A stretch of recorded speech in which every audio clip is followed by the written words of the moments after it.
This isn't James, it's his life model decoy on Bad Movies Rule, the worst movie podcast ever recorded. And today we got Kurt, the machine punter mummer, in the house. The mayor has cleared his schedule and is in session here in the studio. And we've got the manimal, Bob Hauser. It's going to be a great day today. Let's go. We're talking about Nick Fury, agent of S.H.I.E.L.D.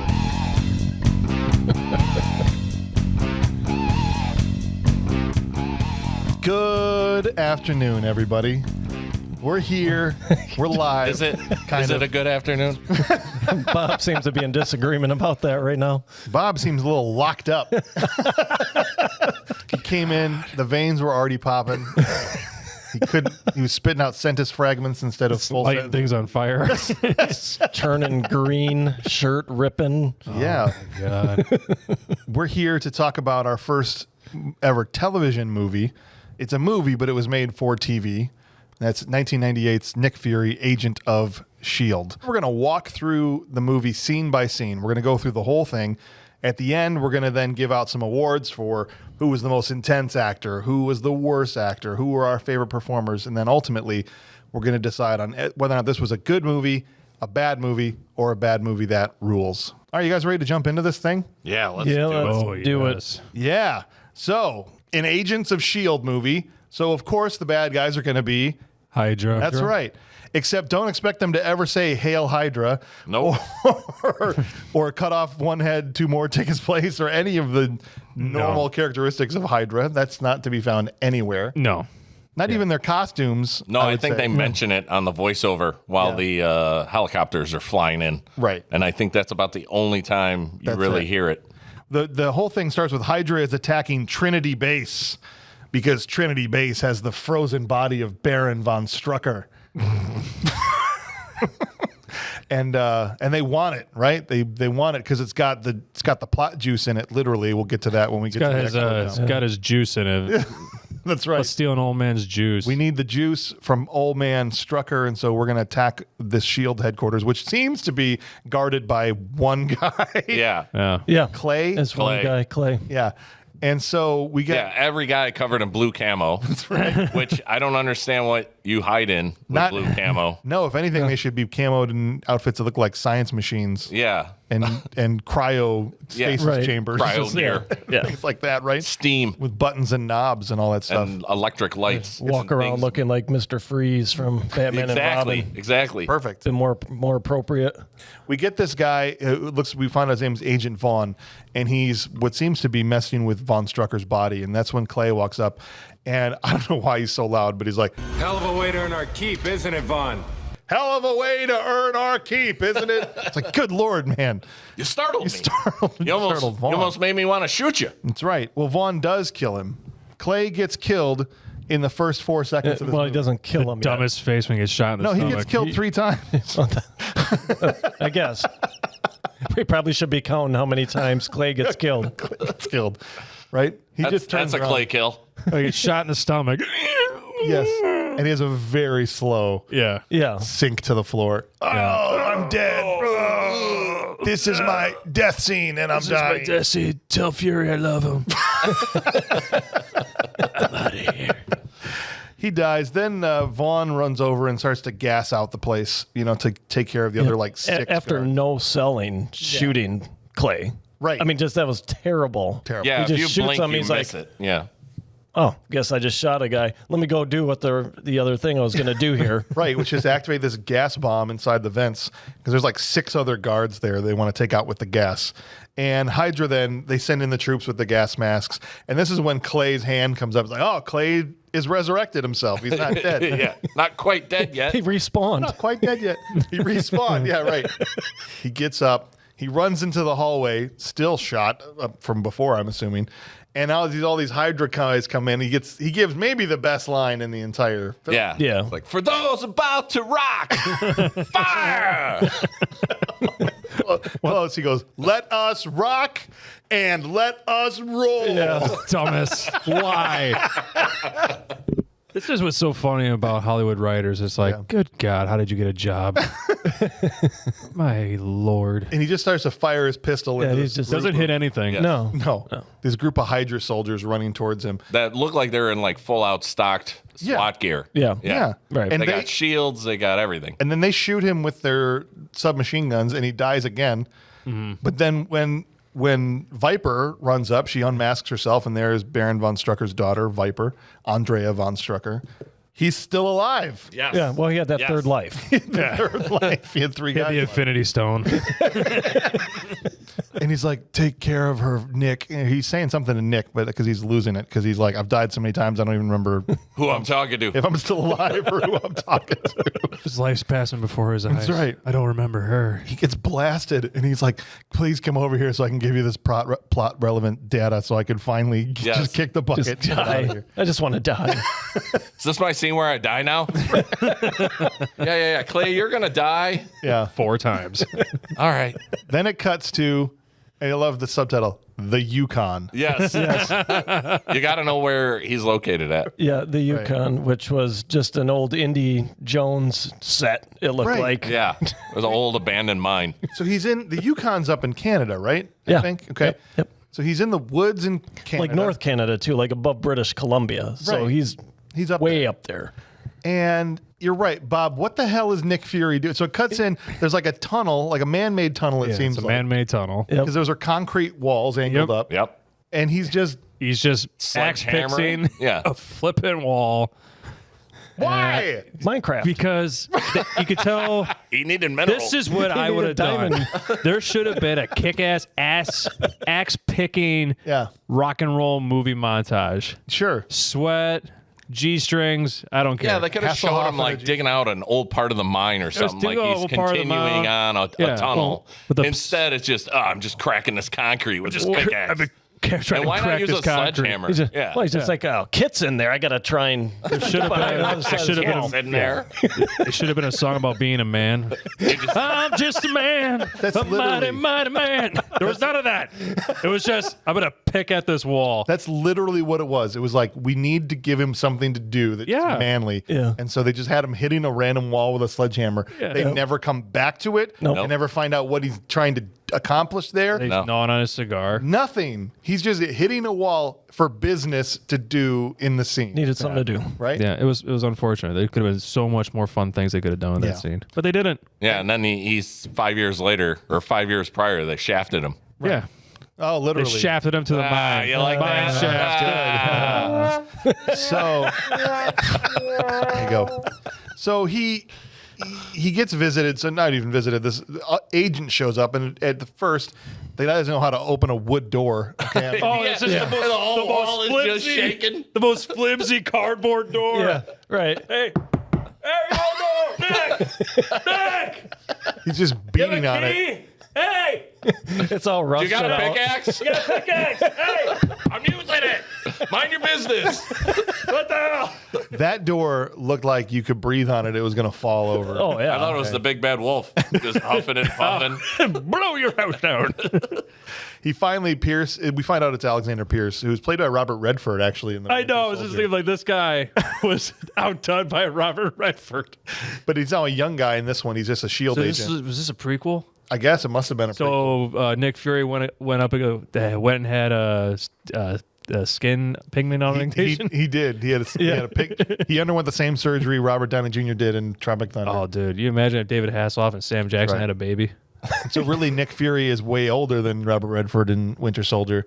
He just, black don't crack. So that's why you just can't exactly. tell. Black don't crack. So he just looks a lot younger. But regardless, Pierce does break into the mine. Yes. They know Fury's in here. Oh, he likes to hit walls in here, we heard about. So they come in to get him. Had a hard time getting through that rusty door. He plays a little cat and mouse with him, but it was meaningless because he just walks out anyway. Yeah. And just starts punching out. He doesn't. He just literally just arm bars him like nothing. Just and tosses flips him. into Yes. a back suplex. And Pierce is like, Colonel Fury, sir, because he's British too. Yeah. Shield basically wants you back, right? We need you back at your post, and they want you back. And he goes, "Well, you tell those guys they're gonna to shove it up their collective end zones." Why? Is that football? Even as a football reference, it doesn't make sense. Football reference. All the lines he delivers are fantastic in this movie. I don't care if you hate him or not. They are so over the top. That I did enjoy about this. Oh god. Then he's like, no, but the president also wants you. And he's like, no, I don't care. And then Lisa Rinna shows up. Right? Oh, my favorite woman, Commander Porn Lips. Or Val, which is her name. Yep. I mean, Nah, she doesn't have a name. She's a sex object. Okay. Bob.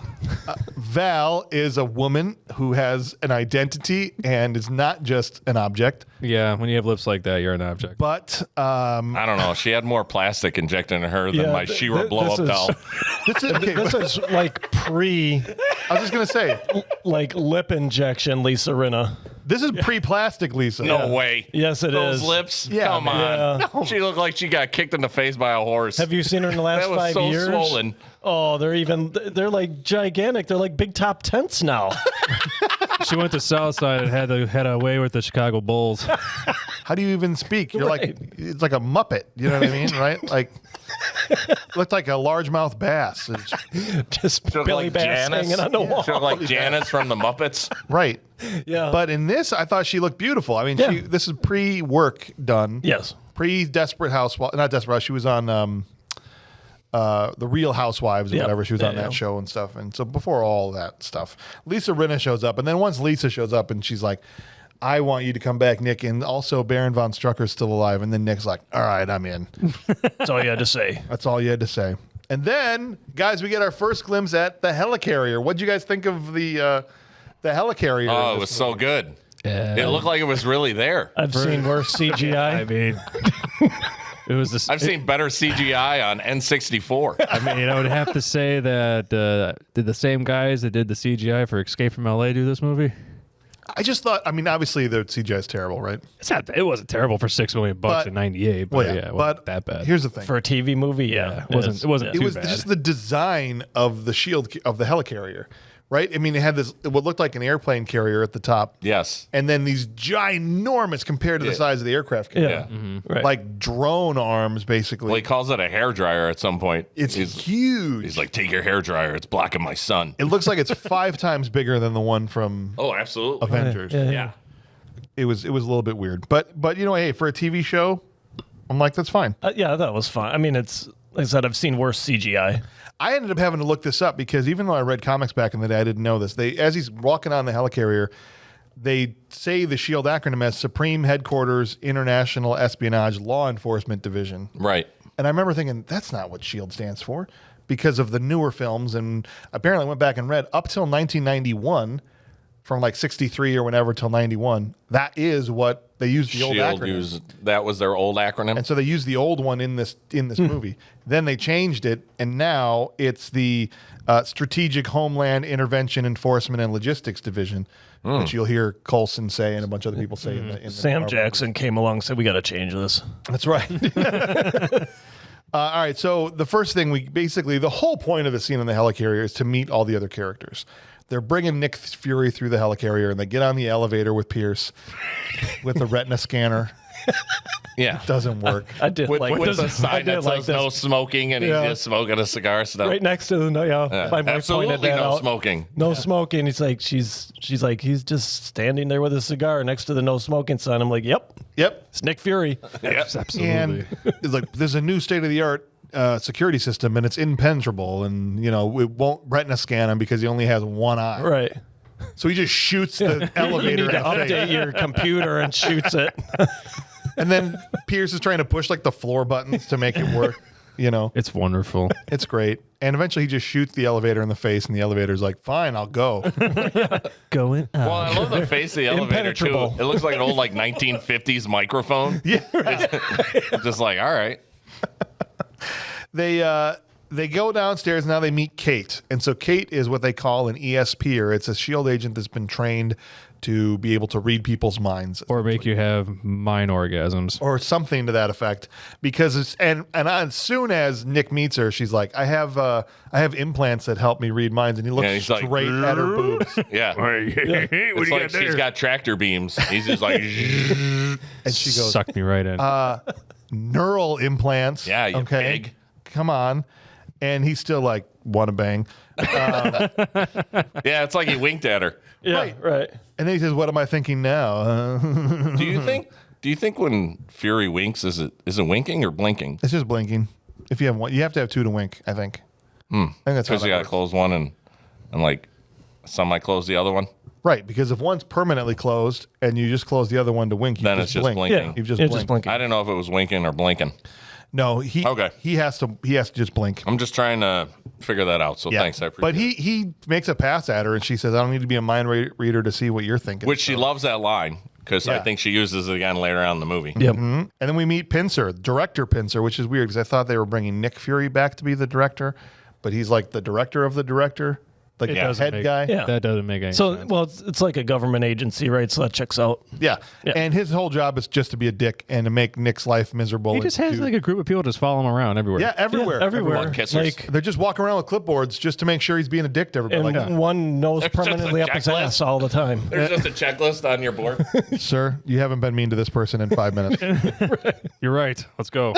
Let's get over here. This guy asked for a raise. Denied. Check. Sir Jones hasn't had his nose planted on your rectum for the last 5 minutes. Have that removed, Corporal. I can do that. Then we meet Gabriel. So, we also meet Dugan. Dugan is Yeah, the guy. Dugan's the guy. Dugan's the guy. That's Gary Chalk. So is that supposed to be Dum Dum Dugan from the comic? That's what I kind of gathered. Why use that name otherwise? Yeah, exactly. He's like the guy that runs the show underneath the director, Yeah. kind of. The guy that actually runs the show And in then- place of the director. And then we meet Gabriel, who is Ron Canada, who Yeah. is like the gadget guy. Yeah, he's like, come this way. Come meet your nightmare fuel. He's like, The things that our nightmares are made out of. he's like, here's an electro gun that can only fire if you fire it, and if anybody else tries to fire it, it'll shock them. Oh, so Judge Dredd. That'll be a tool for later, Yes. kids. Yeah. Like immediately. I mean, did any of you immediately go, that's going to come into play? Yeah. No, It's the most- I didn't. It was done so well. I didn't. You didn't I see didn't that pick up on it. Terminator David Hasselhoff with muscles. Yeah, so then the next thing he comes in, we see like this half body. It's just from the there's no legs. Yeah, there's no legs. It's like this thing being put together. And again, for a TV budget, thought it looked pretty good. They made it all juicy and slimy. And they're putting this rubber mask over a metal Yeah, it skull. looked pretty cool. It did look pretty And then cool. eventually it looks like it's Hasselhoff, and it's a life model decoy of Nick Fury. But the muscle mass is inaccurate. He looked swole. Yeah. He looked, yes. I mean, I was like, is that really how Hasselhoff looks under his? I mean, Under his tank top. we find out later. Here's the thing with Hasselhoff, and the dude was doing Baywatch at the time, right? So he was. He looks like a normal fit guy. He was nothing. How many times have you seen Nick Fury get his shirt off as Sam Jackson? No. Zero. Zero. Not one. No. No. When he was in the hospital and he had gotten shot, I think, and they had all the tubes in him, and they thought he was dead. The last time I saw Sam Jackson without a shirt on was Long Kiss Goodnight. Long as good night. Hasselhoff managed to get his shirt off 4 different times in this movie. I'm like, yo, this isn't Baywatch, man. This is Nick Fury, agent of S.H.I.E.L.D. And so the life model decoy was the first time it's him without his shirt on, and it's him just moving his arms around. And they do make a comment, which is important, also important for later. And they pack up small to make for easy transport. Yes. Yeah. Right? I'm like, Yeah. all right, thanks for that little That's tidbit. that's that'll going to come in later handy. as well. Yeah. And it was a little weird, but it was creepy because he would repeat everything Nick Fury said. And I thought that effect was actually done really well. Well, another great line there with Fury too was, I don't know whether to congratulate you or drill a stake through its heart. That's right. I don't know whether to congratulate you or drive a stake through its heart.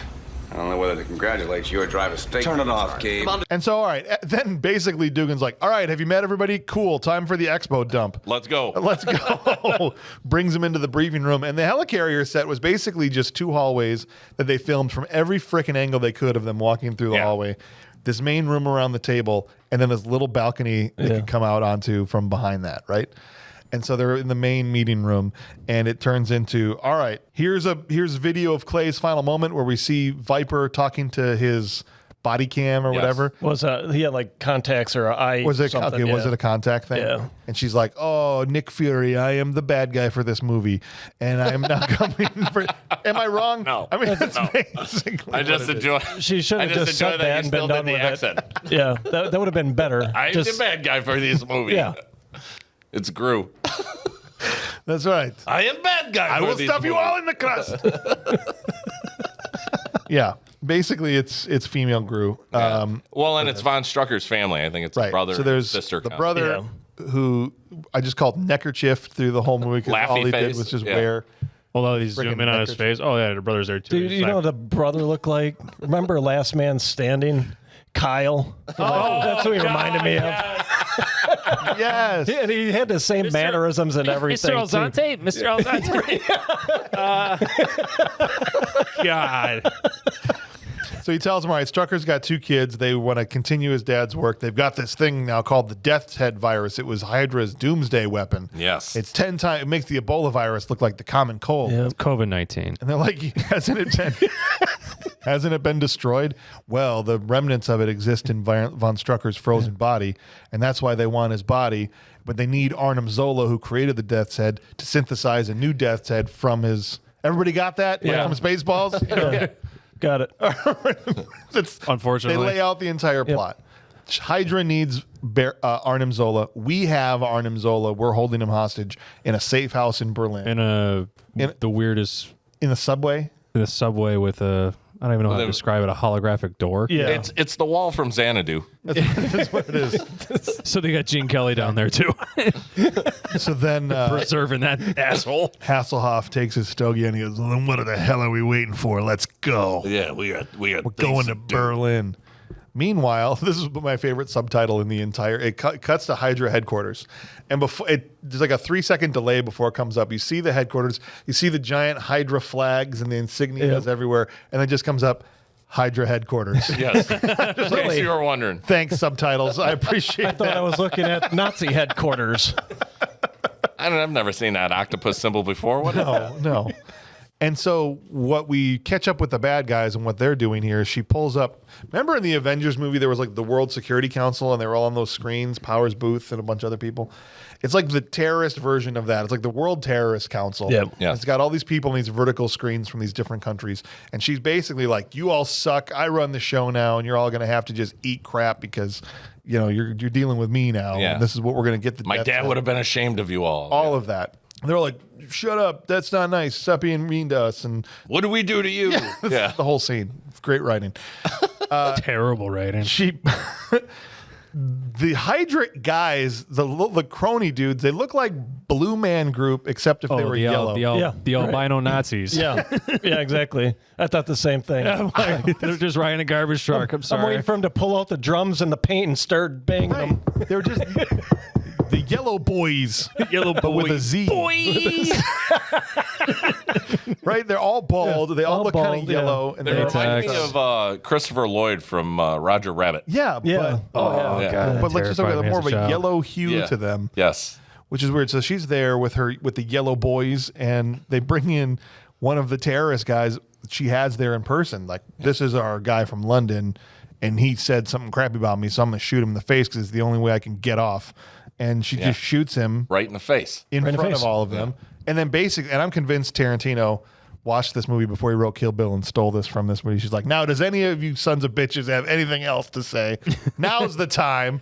Right? Lucy Liu's whole part from Kill Bill. Yeah. And she's basically just, the whole thing is her asserting her dominance over the world terrorist, the terrorist Sure, she's organization the boss. of the world. Yeah. Right? And how like brutal she is. Exactly. I just killed this guy in front of all you. And what's the I'll do the same to you. And what's the point of her brother? Because her brother just stands behind her. She's in the middle of giving her speech and he just leaves. Yeah. He just walks away. Then he comes back and he's caressing her shoulder. Yeah, the whole like family dynamic of how close they are is very creepy here. And he just got a stupid. I thought they were shoulders.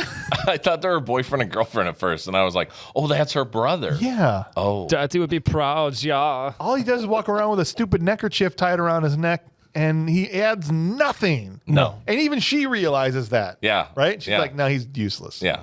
And we find out later why. Yeah. Did you do? guys notice something else? We do find out later why? We do. Oh, wow. I know you checked out way before that happened. I watched this whole Clearly, thing and I'm this just was like, not on the Bob rotation. no, clearly. She's got this whole thing. So she's got her black dress, and Sandra Hess looks phenomenal. Not going to say that. She's got the 1998 hairdo style where it's all shooting out in different directions up in crazy messy. was very nice to the look at. fishnet around her Fishnet. face. Yeah, so she had this like veil over her face, but it's like fishnet, right? Yeah. Did you notice, though, in this scene that she had 2 eye holes cut out of her fishnet covering her face? You have to. You got to be able to see. There are holes. It's fishnet. But all her guys are wearing black mesh masks, and they probably can't see where the damn. I can't see crap. We ain't seen shit. Oh, my. I'm like, bro, all right, that's fine. I mean, you can definitely tell this is like a TV movie drama. Oh, for sure. I mean, the commercials were cut in. They would just fade to black every so often. You could tell. They fade to Does black. Nick Fury make it? Find out next after this commercial break. I wanted the commercials. Yeah, I wanted the 1998 so bad. I wanted to be able to get up and go to the bathroom. I'm like, I'm so glad I got pause on this movie. Needed that break. I wanted the Zima commercial. I wanted to just, I wanted to see what was on Zima. It was 98, man. Want to see some Red Dog? Ice House. All right, so we're going to the safe house in Berlin. This is where Nick and Lisa Rinna's Val are headed to meet Arnim Zola there so that Hydra can't get to him. And That's a cheese, right? They're waiting. Arnim Zola? Arnim Zola. It's Yeah, I also think a that's cheese. yeah. You're right. Is it? They're sitting in a car and they're waiting to go into the safe house because some agent from Interpol wants to come with them. And Nick's like, why? And so is the audience. Like, why are we suddenly waiting for another Interpol agent? It's just meaningless. But they're waiting, and so all of a sudden, Lisa starts every time. This woman, every chance she gets alone with Nick, she starts to pour her guts out. Yeah. Right? Yeah. Well, I think that, I know we left on bad terms, and I think maybe, if you thought about it, opened your heart to it. And he literally just puts his hand over her mouth eventually. Words. Thank God. Shut up. Stop hassling the Hoff. That's right. Nobody hassles a Hoff. No one wants to hear you talk. Shut up. He puts his hand over. He's like, shh, I smell something. Yeah, but he had to use both hands. Those lips were huge. God. Even one still flopped out from between his fingers. Yeah. Bloop. Still talking. He was like, Absolutely. Absolutely. Finally, they get out and they're like walking over to where the Interpol agent's supposed to be, and we see the Interpol agent just finishing off one of the yellow boys. She looks nothing like an Interpol agent. I'm on my way to work. She pulls it. Now it says blonde. I thought it was Andre Van Strucker because it looks almost just like her. From like the heels up. Yeah. And then you got to her face. You're like, wait a second. And but she's still blonde, and I'm like, okay, this is the Interpol agent. All right, cool. She's like, let's get to the safe house. Mm-hmm. So they all run. He's like, all right, to the subway. Before they run on the subway, they do this recognition code thing that people do, right? Like they repeat stuff back to each other. Yeah. Oh, yes, yes, to make sure they know they're on the same side. And then after that's done, he goes, beauty is truth and truth is beauty. That's all ye know and all ye need to know. And even the Interpol agent's like, is that part of the recognition code? No, I just felt like saying it. And all you need to know. Is that part of the recognition code? No, I just felt like saying it. Yeah. Steven Seagal told me to do that. He was bringing out his inner Seagal. Two more. Then 2 more yellow boys follow him down into the subway, and Nick gets the only time he's fired a gun yet this whole movie. He shoots the yellow boy. He shoots like he's Tupac. Right? Yeah, the sideways gun thing. And it's just the whole gun's weird. He looks like an idiot. And then as they're running, he goes, make sure your seatbelts are fastened and your tray tables are up in the locked position. This is a non-smoking flight. Turn off all your electronic devices. Stow your carry-ons in the bin overhead and enjoy your flight. And run through a wall. Runs through a wall. Now, I added about 4 airplane references to that. Yes. But he does say the thing about... Seatbelts fastened. Tray tables in an upright position. They're running in a subway. I thought they were heading to Albuquerque. They're in Albuquerque. This is what I'm talking about with the lame one-liners. Nick Fury just killed 2 SHIELD agents. He's like, make sure your tray tables are locked. This movie sucked. It's 35 minutes. Can we get to the end? There's nothing that happened. This is the only action sequence till the end of the movie. Yeah. Great. Is that one that him shooting the 2 yellow boys? Right. Oh, yeah, they're subway. driving around a truck in New York just like, I'm Yeah. Just picking up the garbage. picking up the garbage. I'm a wax dummy. All right. So they run through, and it looks like they're going to run into a wall, but they go through it. It's holographic. And now they're in the safe house. That's what I meant by the wall from Xanadu. Yes. Yeah. Yes.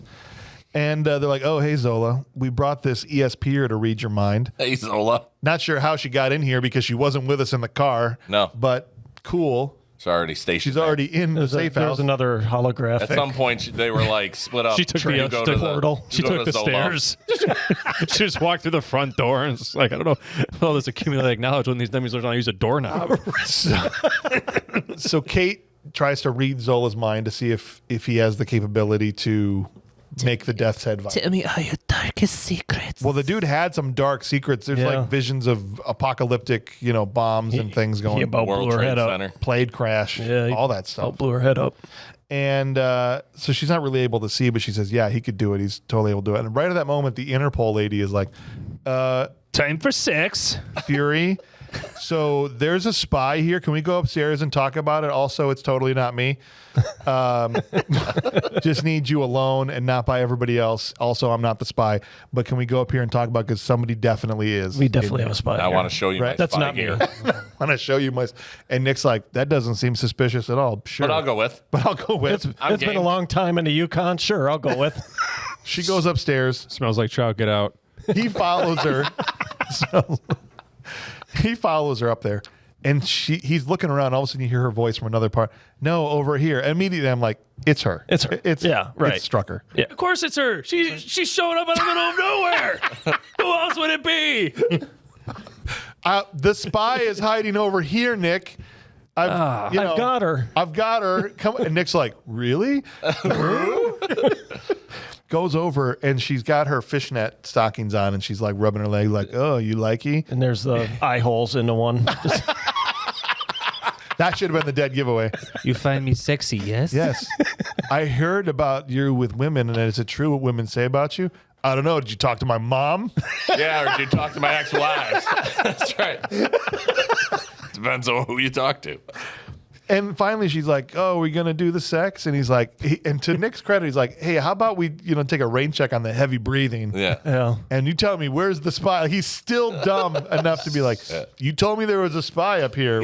Ultimately, he's a man, so he's still go. Wait a second. She's like, "Oh, the spy's right here." No one's offered herself up to me that easy. No, he even knew that was. I usually have to fight for it, even with the ESPer. Yeah, and so he goes.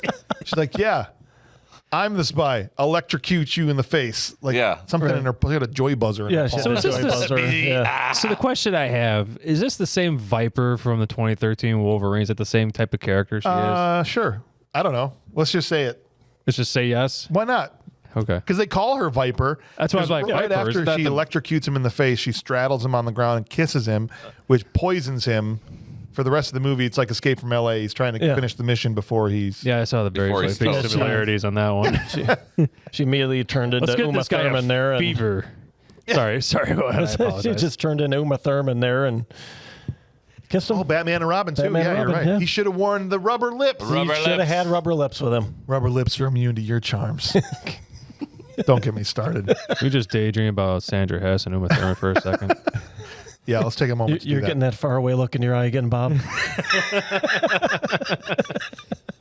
All right, so she poisons him. Then she She looks sprays. like she got poison ivy on her lips. Then she sprays her face off. She literally sprays her face with looks like a spray bottle. Swab. Yeah. And it's suave, and her face dissolves, and It's a new now we dog. see that it was in fact Andre von Strucker, it's Viper. And The face before that was terrible. So. she's like, "Oh, now you're dead because I kissed you with the poison. Okay, bye." The next thing it cuts to, Nick is being wheeled back to the helicarrier, and Lisa is given the expo dump. "Did you kiss this girl? I got a note here." She said, "We kissed, love Viper." Like she's kind of jealous a little bit. "We led them straight to Arnim Zola. They used us, and right after that, they stormed the safe house and took him, even though all of us are fine and nobody got killed." Hydra's been jerking our chain 6 ways to Sunday. I love getting jerked 6 ways a Sunday. All I know that was a little bit disjointed, but all of that is to say, as they're wheeling him back, they're like, they got Zola. Yeah. They tricked us. Isn't that's a pill, right? It's a different thing. It's a pill. That's Bill. It I puts get you to emails sleep on that. similarly to this movie. Gotcha. And, you're poisoned. For 48 hours. Watching this movie. Yeah, exactly. Right. And that's it. Hydra's been jerking us around. It was all a ploy. Also, you're dying of the most deadly toxin known to man. And they're like, "Well, how long do I have, Doc?" 48 hours. I'm like, oh, so not that deadly then. Because I know there's not that deadly. things that can kill you in minutes. Yeah. So I need to get. got some So I have time. enough time to go to the Subway, get myself a foot long, and go get the antidote. Right. Yeah. And the antidote, in order to make an antidote, they need her blood because she transferred it. They assume she's immune. Gabriel says because she transferred it with her lips. Was she menstruating? Bob. So he's like, you need her blood, but you're too weak to go after. He's like, what does he say? I'll get the vampire's blood if I have to suck it from her neck. Yeah. I'll get that vampire's blood if I have to suck it from her neck. It's a Blade reference. I'm like, is that something you want to do? Because that seemed really specific, Nick. There's like so many ways you could accomplish Yeah, this there's mission. many ways to get blood. But it seemed so specific. It seemed like it came from somewhere deep inside of him. Somewhere. Somewhere deep inside. Deep inside. All right, so Well, now now you got Val apologizing too, right? Is this the next yeah, scene? so he walks out onto the balcony because he's like, oh, I'm dying, and Feel bad for me. cough, Supposed cough. to love me. Right, and she comes out and she tries to apologize. Right, she's like, "Look, I know this is the balcony. We have to have a heartfelt scene out here. It's the only thing that we're allowed to do. And I'm sorry. You know, we loved each other, and I know Clay got in the way, and you ran off." He's like, "You ran off into someone else's bed." Well, I learned that move from you. I learned it from watching you, Nick. I learned it from watching you. Okay. I learned it by watching you. Parents who use drugs. It was nice to see that she was trying to patch things over. Yeah, I could have gave two shits. patch things over. You got to hit the button. Oh, hit the. Sorry. Yeah. My apologies. There's another one on the board.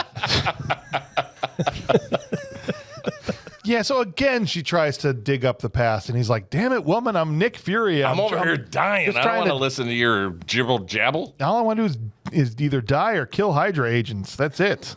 Or don't kill Hydra agents at all. And so, as they're sitting there figuring out how they're going to find out where Zola is and all of them, another director pincer comes in. He's in the middle of being a dick, and there's like another version. It's like the LMD of pincer. Right. Yep. The bad guys have sent an LMD of the director to deliver a message. He literally opens his mouth and like vomits out this holographic message, like R2D2 style. Yep. Okay, right. Yeah. Obi-Wan, you're our only hope. Right.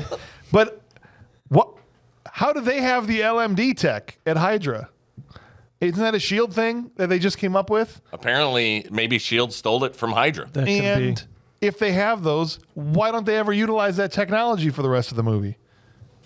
They're the ones that get apparently hosed they by it spent a later. lot of money trying to build this empire. I don't know. Send a fax next time. Yeah. So much Why cheaper. waste? I mean, AOL was big at that time. Send an email. The thing, you get this Last Starfighter style rotating head message, right? Yep. Where she's just like, "Okay, we have a missile. It's going to blow up in New York. Is she Italian now? Hey, I gotta. Hey, we gotta have a oh, missile. We got okay? a missile. It'll blow up in New York. That's right. The Hey. $1 billion. Oh, boom. Okay. $1 billion. You get a pepper pizza on. Hey, how you doing? Okay. Anyway, Get out of she's here. basically saying, we have the Death's Head weaponized on a missile. We're going to use it to nuke New York. And you've got, what is it? 30 seconds before this messenger just blows Right, up. but they've got X amount of time. I don't remember how Was much. it Oh, yeah. 6 for the- o'clock 6 Greenwich o'clock, Mean yeah. Time, something Yeah. like that? 6 yeah. o'clock Greenwich Mean Time to deliver $1 billion, or that's what's going to happen. And then the LMD of Pincer self-destructs right there on the spot. And Nick's suggestion is we're going to send 2 teams, right? We'll break up into 2 teams. One team will go to New York and try and search for the bomb. And the other team will go and try and find the headquarters, the base, so that we can stop. Because they figure out from the time she gave that she's not actually in New York. Right, which is a kind of a stretch to be like, Yeah. well, Right. she must be in Greenwich Mean Time because she used Greenwich Mean Right. Time. Yeah. Well, it's not necessarily true. But the whole thing is super flimsy because the whole operation is like, all right, you go to New York and it's got to be transported in a refrigerated truck. So we're just going to drive around and look for refrigerated trucks and hope that you find one. Also, we're just going to fly around out here, scan the airwaves for her voice. If you happen to find it, maybe we'll be close by when you pinpoint which. It's literally what they say. Right. When you pinpoint where she is. Right. So it's just a pretty flimsy plan. It is. And you know how many refrigerated trucks there are driving around New York on a daily basis? Right. Apparently only 3 according to this movie. Well, but that's not true. Well, they got on a light day. Right. Pincer is just pissed off that anybody else has an idea besides him, so he starts ranting and raving and doesn't want to let Nick Fury go on the mission because he's sick, right? Right. You're going to jeopardize the mission because you're dying or whatever. And just the common tropey, like, between the agent and the director, and like, no, I'm a rogue agent. I'm gonna save the day. And he's like, no, you're a liability to this mission. Like, just really paint by numbers stuff here. And at this point, Fury literally gives him an eye roll. Yeah, well, a single eye roll. Single eye roll. Yeah.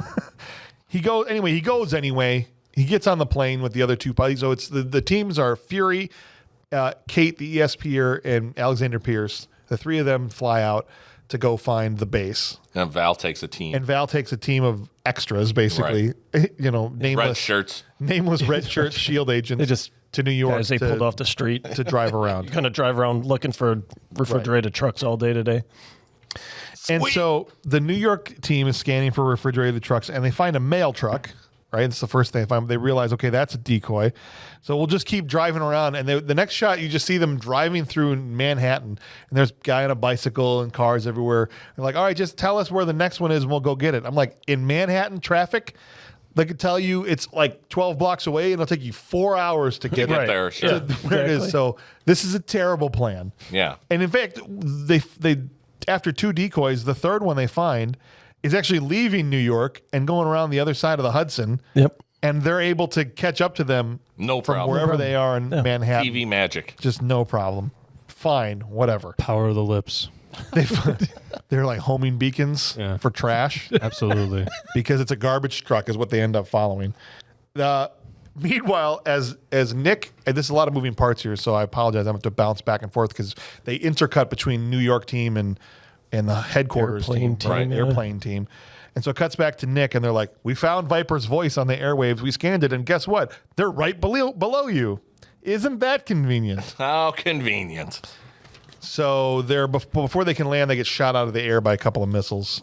They bail out, and they swim up on the beach, and they're like, all right, time to load up. And they got their little load up. They swim up on Baywatch. That's right, exactly. We're in California. He's like, wow. Here comes Pam Anderson. Hey. Hasselhoff was like, can we get a scene in here where I swim? It's kind of my thing. Absolutely. Where's Pam? Where was Pam? We needed her. We needed her bad. We need her. Montage of me running on the beach. Code Red, get Pam Anderson in here. Absolutely. They come out, they load up, and then we get another great one-liner from Hasselhoff. Let's go kick some Hydra butt. That was the worst line from Hasselhoff. Why? Swears the whole movie, then goes, "Let's go kick some Hydra butt." Yeah, guys, let's go. Remember, we made this for the kids. That's right. We gotta sell action figures. I got a deal at McDonald's. A Nick Flurry. Patrons suck. You really do. Imagine if there had been a Lisa Rinna Happy Meal toy.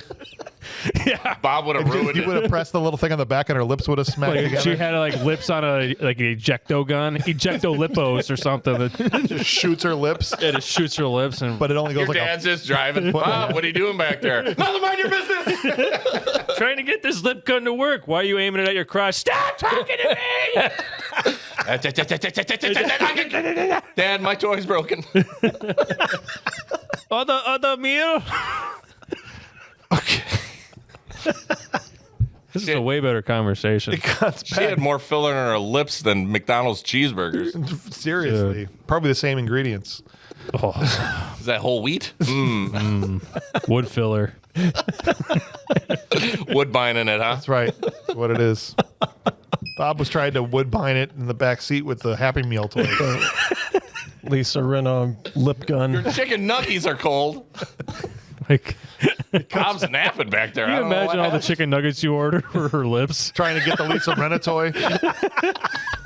Dad, I got 6 more Happy Meals today. And all I've got is 6 Hasselhoff.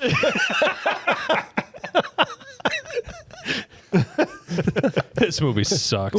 This one had a Ron Canada in it. So it cuts back to New York, and they're now following Toronto, Canada? the third, maybe, the third truck, which is, as they're like, I don't know if this is it. It looks like it's a garbage truck. You guys sure this is it? Meanwhile, 2 yellow boys are literally hanging off the Follow back the reflective heads. of this thing. I'm like, it's clearly a Hydra truck. They got 2 Hydra boys hanging off the thing. And so they follow that thing into like this, abandoned dock, refinery. It's when they're filming it's when they're filming a Law and Order SVU episode. Seriously, and American Ninja 5 is going to be in there right after them. At 4 p.m., it's going to be New Jack City with Wesley Snipes. Gosh. And so back on the carrier, Director Pincer's trying to call for a strike just to blow up the garbage truck because Fury's dropped out of contact since their plane got blown So the up. guy wants to call in an airstrike Yeah. on a 10-foot garbage truck. Yeah. Well, and packed with these missiles that And the have Death the Head virus. Death Head virus Release in the it. virus So- upon detonation. And they're like, "Are you crazy?" And he was like, "Oh, I didn't Director think of that." Penis wants to just level Yeah. 40 blocks for a And this garbage is when truck. Dugan finally just reams him, which I actually really like that Yeah, I part. like that He scene. was like, shut up, no one likes you. How dare you make this movie? How dare you add acting in this movie, Dugan? Stop classing up the joint with decent acting. How dare you? We're Get here outta for here. straight camp. I didn't order this. There was no camp in there. Okay, come on. So the ground team. All right, now we're back in. I'm just gonna say Germany. I don't know where the hell they are. They never say where They they never are. say where they were. Miscellaneous country. Germany. Malibu. Somewhere. They go back Germany. The ground team is trying to infiltrate the Hydra base now, and they run up and they're like, "Wait, there's lasers." No. But it looks like a golden pea shower. Is Yeah. what it looks like. Right? It's does. like a yellow waterfall. It's Golden showers. Am I wrong? No, you're It was not wrong. These aren't lasers. They look nothing like lasers. It's just yellow cascading you got water. a bunch of guys on the roof just pissing down in there is what you got. Just lasers. Nick Fury's like, oh, I've heard about these. These are lasers. Like, Nick, these aren't lasers, man. They don't smell like that. Yeah, What do no. you call them? The white Lasers. man group? What are they called? The yellow boys. Yellow boys are up there just That's what they're doing. leaking. Oh, wow. So then they get out their what'd you call it? The spray that The she suave. The suave. The suave. And they just spray a hole in the yellow waterfall. Yeah. And that's how they get through. Like no golden Amazing. shower for us today. Okay, fine. Whatever. Then they're sneaking up. There's a single agent. They've seen this whole place. And so 3 of them sneaking up, and Alexander Pierce goes, wait, I was top of my class in silent kills. And he runs up behind this guy, Nick Fury's Just eye roll. Just eye pats rolls him on the back. Yeah. Like it was like he trying to crack his back, He's or like, he trying "Good to job." kill him. He's like, good trying job to- for being a Hydra agent. He's trying to burp him like a baby. Way to guard this hallway. Hydra agent turns around and just starts blasting him or beating him up. And then Nick Fury has to come over and kill the guy for him. And he's like, oh, well, sorry about that. I thought I was Thought I was top of my class. top of my class. So he seems a little bit, That's another cliche, the top of my class thing. Yeah. Another movie trope of just. Yeah. Did they have rankings for silent kills? I don't think so. I don't know how SHIELD agent school works. Anyway, they're about to go forward, and the ESPer stops Nick, and she's like, wait. And he goes, yeah, I feel it too, or vice versa, or whatever. Like they could sense something's wrong. Yeah, something's going on. All right, let's continue walking straight into this trap. And so they just like, all right, let's go. Immediately, 20 Hydra agents are surrounding them. They're taken hostage. Yep. Yep. No. They get pulled into the headquarters. And Viper's like, oh, you like my kissing so much. You come had to back come for more. All right. Oh, no, Yeah. she's Latina. Oh, you liking my kissing, eh? I didn't mean to do that. Yeah, you did. You did. Hey, yeah, you did. Don't lie. Yeah, but she's dressed like a vampire now. She is dressed like a vampire. She's a very hot, sexy vampire. I mean, She's like, oh, I want to suck your blood. That's what I'll give you a steak. All right. And then they've got him on the floor. And of course, you got to have a one-liner. So Nick's like, Tell me, how's Hydra's dental plan? Yeah, just bust that dude in the bust him mouth. out. Elbows this nameless, useless like henchman right in his chops. Yep. They search him, and Viper's like, You didn't search his eye patch. It's the hardest I laughed in the whole movie. They flip up his eye patch. Like, oh, you have an electronic lockpick on the other side. And he's like, that's where I forgot. I thought I left it in my other eye patch. Yeah. A decently funny line. Right. But what's funny to me is they didn't put any makeup or anything over his eye. He just closed it really tight. Yeah. Right? And you could tell because his other eye was mostly closed also. Yeah. And they like just dabbed it with like maybe like a little spot of glue. Right. Just to make it look like there was something goopy on it. Yeah. But you can tell when his eye patch is on, he's got both eyes open because his other eye is not squinting at all, right? Yeah. It's just open under the eye patch. Sure. But now that it comes up, he's like got both of them Squinting shut, you know? I'm like, you couldn't just put something there? It just looked, and if he's got a plastic eyeball, which we find out in a little bit that he does, why not just have his eyes there? Right. Yeah. No, that's true. Just have it open with maybe a scar on it. Something. Yeah. He's dying. He's like, I'm Yeah, sick. it's fever. The fever's starting to go crazy. And they shove him and the guys into a freezer, the storm and the ground team. Yeah, because apparently when you're a high-ranking terrorist group, you don't have money for like actual a jail. cell or a Yeah. jail. Like there's not a cell. There's We'll just put you in the meat locker. And, Yeah, let's put you in with the big racks butcher, of beef. you know. Why do they have giant racks of beef in there anyway? You got to feed the yellow boys. Yellow boys are vegetarians. man. Labor Day party. That's why they're yellow. That's why all their hair fell out. It's a Labor Day cookout. Well, you know, they were in case they wanted to train like Rocky, you know, just in the freezer. And they're punching hitting the the beef. Yeah. They put him in the freezer. Now, I'm not a doctor, but I laughed pretty hard at this.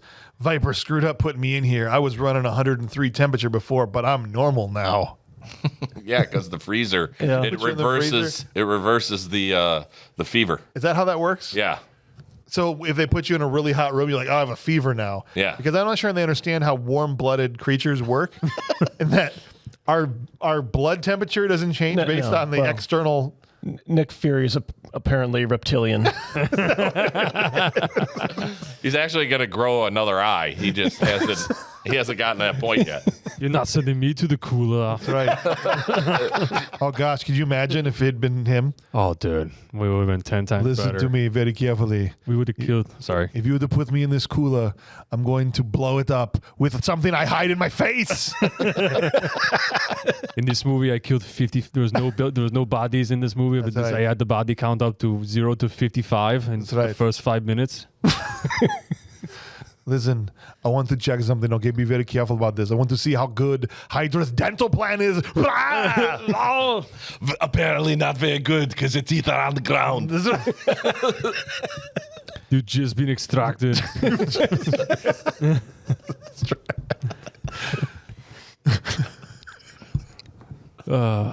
Look at this guy. He's got the fantastic body, okay? He's got this yellow head, and it's all bald, and it's kind of beautiful, and he's got no eyebrows, right? And he's fantastic, but he's still like, he's not strong enough. He's a little flimsy, girly man. He's a girly man. That's right.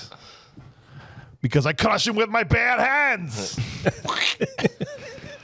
Oh, man. If we only had that movie. Only.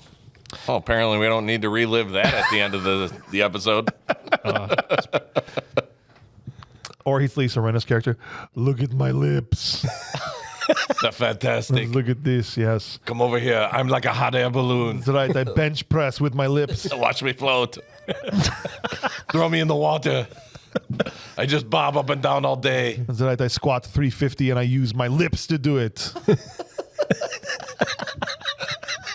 He just holds it with his feet and then puts his lips on the ground and just squats That's what I'm saying. with his lips. These aren't soft and not supple. They're not kissable. This is actually rock hard muscle. He's just throwing people around with his lips. Just He just knocks somebody out with a lip punch. He's just talking the whole movie. He looks like Mr. Ed. His lips got their own zip codes.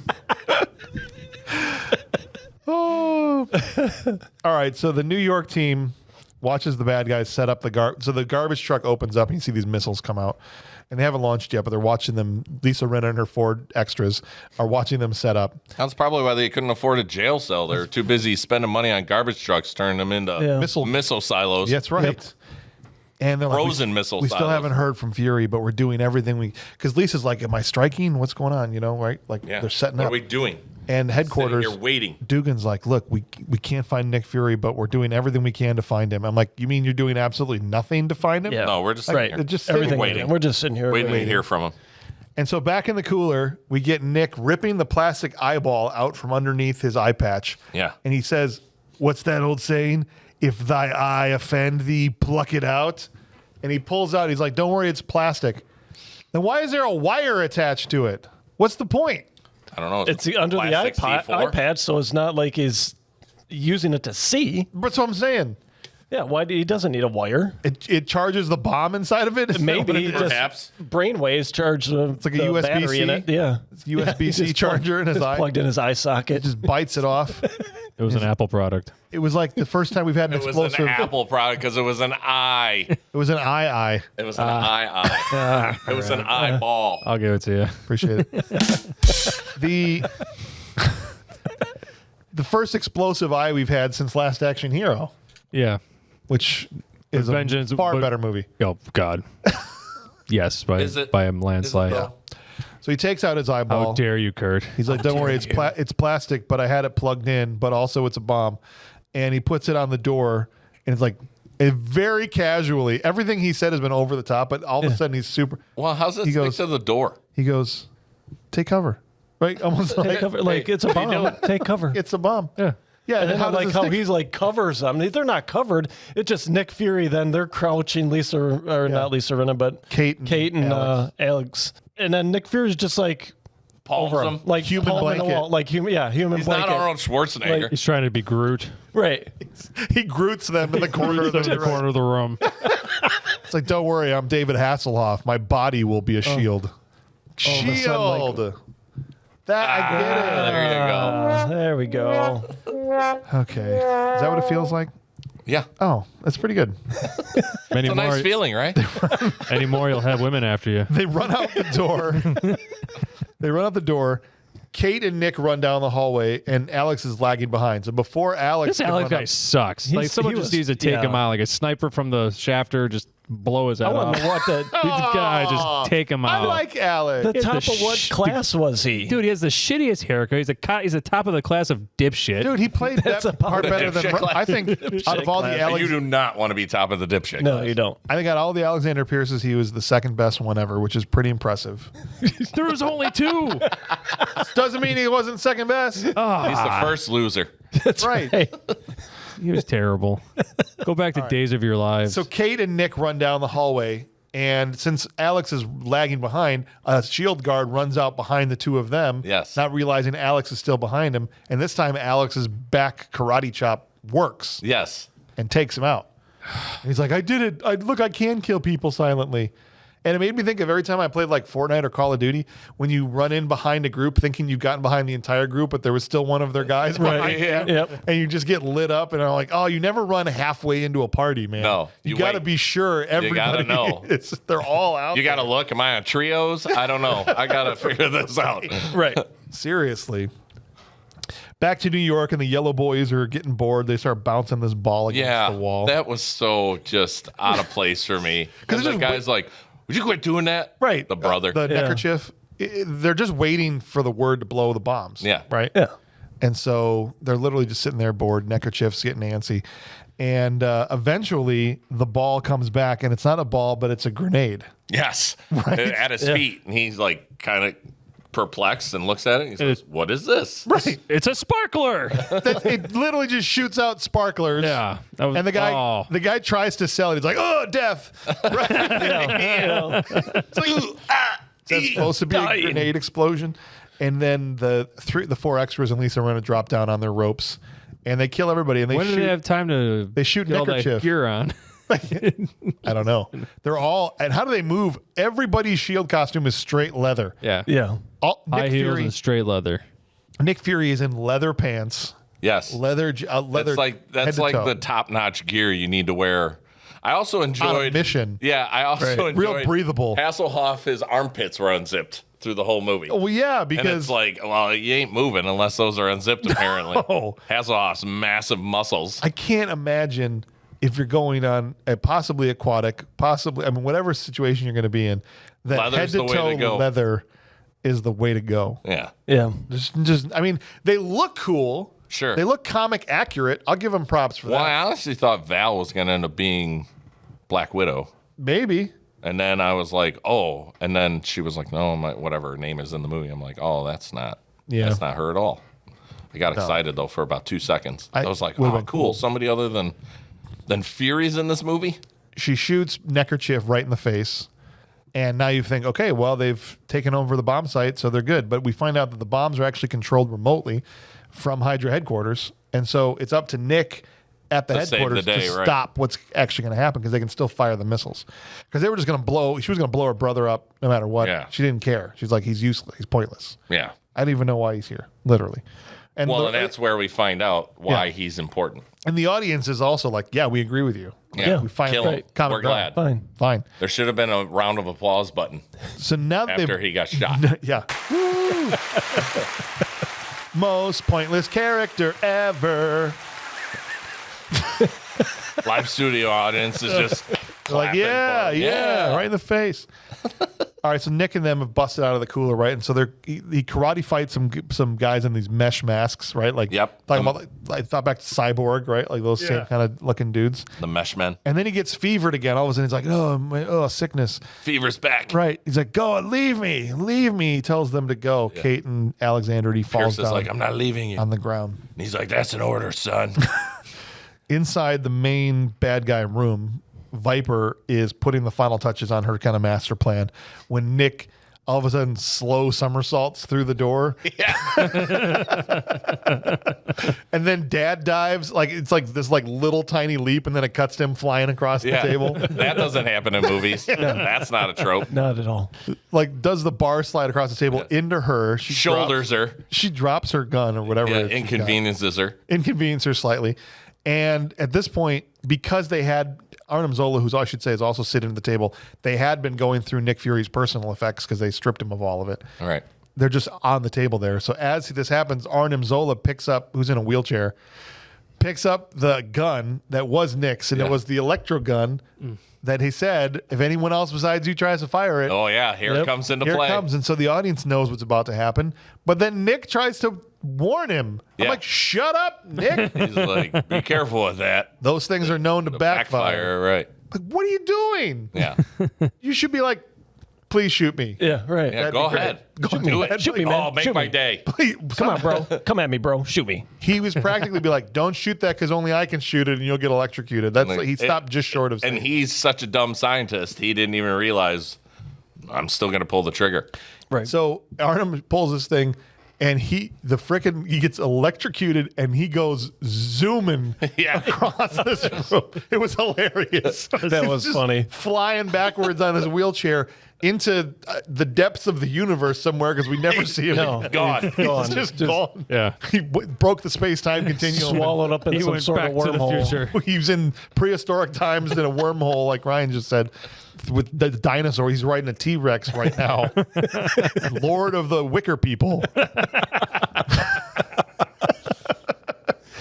And after that happens, they just him and Viper keep kick fighting. Anytime Hasselhoff tries to throw a round kick, you ever see him do? He's like just him trying to get his leg up to kick someone in the face. He's got to be like, yeah. Well, the leather pants are tight. That's what I'm saying. They kick fight for a little bit, and then eventually she gets her gun and shoots Nick and kills him. And we're like, oh, movie's over. That sucks. Thank God. She gets in the dead body of Nick gets in his face and is like, oh, no witty retort, nothing to say. And all of a sudden you hear Nick's voice. I always heard that the best revenge is a well-lived life. Smoke a cigar. Yeah. What a great send-off line. Cuts, all of a sudden you see Nick is in the room. Yeah. Oh, it was a life model decoy. Oh, that came into play. Right. But where'd they have it the whole time? Was it in his pocket? Apparently. That's what I'm saying. What are those mini pocket, the pocket minis? He just sort of blows up. He throws it on the ground. He presses the button and it blows up. He had it shipped there by UPS. It's got to get here on this day. Right. You got to get here. Air freight. He's paid the next day air fee for it. Because I know they said earlier in the movie they made sure to put that line in. It packs up, smaller for easy storage. Maybe the decoy just slipped a black mesh mask on and was just walking around. Because it had to have been real small. Yeah. Just repeating back everything anybody said to it. Oh, did you hear that story about Tom the other day? What an idiot. Yeah, what an idiot. Yeah. So now he's got Viper in a headlock, and he hits the button to let Kate and Alexander Pierce into the room. And now they're all in the room. And just at that point, when they close the door again, the blowtorch squad shows up. Like, good thing the guys lugging the blowtorch around were right there. And their job is to carry like the axe guys from Ninja Turtles. Yeah. There's the blowtorch guys. Yeah, they're just blowtorch guys. And they just walk in with their blowtorches. Are we needed yet? No, not yet. Hut. Just waiting around the Costco parking lot until they get the call. Exactly. Get those guys over here from Costco. They start cutting through the door. So there's two different, and she's now also started the launch before this. So there's two different countdowns going. There's the guys blowtorching through the door, which they only have X amount of time. Yeah. And then the actual countdown of the missiles launching that they need the abort code in order to do. Lisa's got to put it in New York. He's got to tell her over the radio. And so at this point is when he does. I don't want to skip over this. Because right behind, he's got her in the headlock, and right behind her is frozen body of her dad. Yeah. Not Artem Zola, but Baron Strucker. Yeah. And he's like, "Oh, you're not enjoying your popsicle anymore." You get it? And then he doubles down. Yeah, he's like, popsicle. Get it? Get it? Your frozen popsicle. Get it, Andrea? Popsicle. Oh, it was so heavy-handed. Like throw the pun out there, fine. But then he stops and he just doubles down on it. It was almost like she didn't laugh. Right. I've done that in the studio. You didn't laugh. You guys don't laugh. I say it again. I got to say it again. Then I get yelled at for going back. Oh. He's like, laugh at my joke. Get it? It was funny. Laugh. It's a pun. Because your dad, he's frozen, and he's in this thing. And another term for dad is pop. Right. So I know you've had the traditional frozen treat of a popsicle before. Your dad wasn't that evil. Laugh at the joke, Bob. Come on, Bob. No, I'm not going to laugh. You better do it before I push your old man. Then he'll be a push pop. Nice. That was a good one. That was a good one. Oh, my gosh. All right. So Get anyway. it? Push pop. Laugh. Like the Also an ice creamy treat.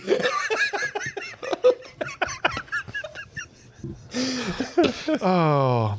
All right, so at this point, Nick finally calls the Helicarrier, and they now, for this point, they didn't know if he was still alive or in the game. And so he finally calls HQ, and Lisa is on the call, too. And she's like, I thought you were dead. I was, but I got better. Isn't that a line from somewhere else? From Monty Python. I got better. I got better. Right. She turned me into a newt. Yeah. What? I got better. I got better.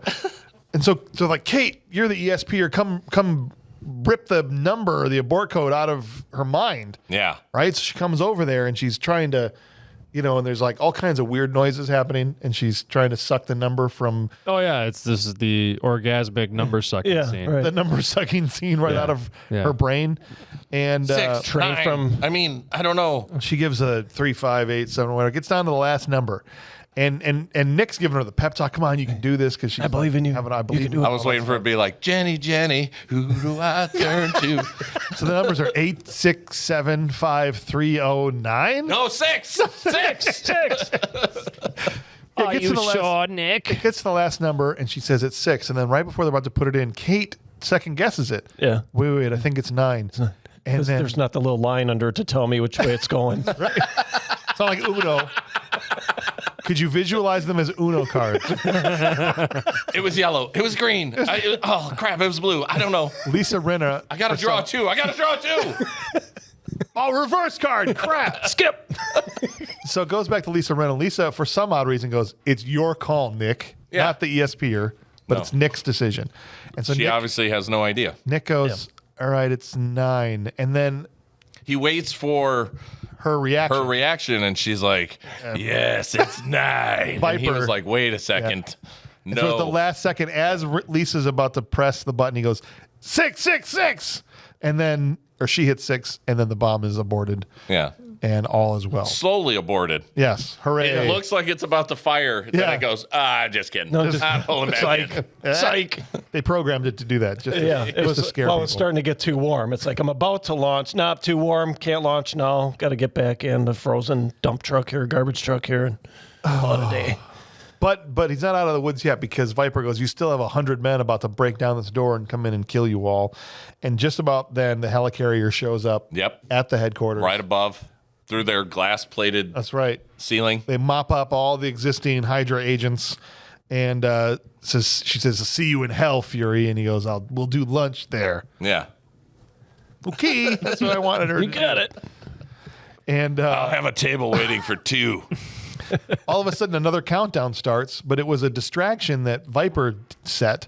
So that while they're trying to figure out how to stop this other countdown, she gets out of her handcuffs, gets into the popsicle container with her dad. Yeah. And it turns into an elevator. Yes. And they start to go down, and they can't. And they're like, "Oh no!" And they're banging on the glass trying to get her out of there. And she's just smiling. And then they get the chocolate factory. That's right. It's all yours, Charlie. That's Nicholas. what happened to Veruca Salt. Yeah. Do you notice when she gets into the popsicle elevator, she does the finger waterfall like she's Sean Archer from Face Off to her dad? Yeah. She touches his face. Yep. That was the only time I've ever seen that in another movie besides Face Off. I'd never seen that before other than Face Off. The elevator goes down. Now they've just cleared the floor, to the point where they're out of sight. And Nick goes, they're probably halfway to China by now. Or they're just in the floor. I see them right there, Nick. They're not halfway to China. All right. Hook a chain on the end of this thing and let's rip this out of here. What are we doing? Right. We got the helicarrier here. Just drop a Drop chain. me a rope.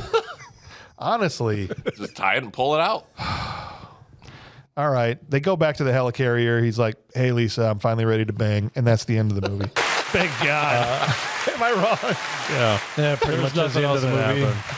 Well, then there's the creepy scene ending. With, I was going to say the creepy ending with the dad. Oh, we have to talk about that. Yeah. We find out Baron von It's like a Strucker's secret scene. been thought out. Yeah. And loves to alive. close talk his daughter. Yeah, and she loves to do caress her the face very the weirdly. hand behind his head while his head's on her shoulder thing, and It was pull like him a in tight. Michelangelo painting. It's a German thing. Is that what it is? God, I hope not. I'm German. Perfect. All right. Well, now, guys, before we get into the awards, any other things we missed? Any little things that you've got that you had on there on your notes that we didn't get to? Now's your chance to fire them off. Not a thing. No. Okay. No, All right. I went through everything. We're good. Then let's hit some awards. Let's do the awards. We have, as always, our first award that we give out, our Will Patton Award for Intensity. You want a war? I'll give you a war! I don't want them to gain another yard. You blitz all night! If they cross the line of scrimmage, I'm gonna take every last one of you out. You make sure they remember forever the night they played the Titans.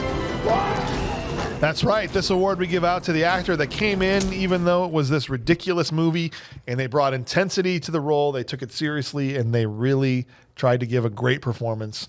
Bob, we'll start with you. Who is your nomination for the Will Patton Award for Intensity? Ron Canada. Ron Canada. Ron Canada. I love it. What was it about Ron that you liked? He seemed like a normal actor. Mueller, who you got? I went with the Hoff. The Hoff? I went with the Hoff as Nick Fury. I think even though the one-liners were ridiculous, the whole premise of the thing was ridiculous, and it being a TV movie, you could tell they tried to cast TV actors as action stars, which they're obviously not. I think they were all miscast in this. Yeah. He delivered his lines with intensity and kind of went about his business intense. So I went with the Hoff. I will give him this. He did seem to take the part seriously. He took it seriously. And he really wanted to do a good job. Yep. Whether he did is a different discussion. That's a different discussion. But he took it seriously. It seemed like he really wanted to. Kurt, who'd you go with? I went with Viper. With Viper, I Sandra did. Hess. Yeah, I thought she was great. Yeah. I loved when she jacked Hoff right in his face. Yeah, dude. Yeah. She went for it. Yeah. I mean, in every single scene, like her eyes were as wide as possible. She was always crazy. She just seemed totally nuts. Yeah. And it was more believable than Hasselhoff as Fury. Yeah, for sure. I felt that, and maybe to have those side by side, maybe that's why her performance seemed a lot better and more intense, but that's who I went with. I actually went with Peter Howarth.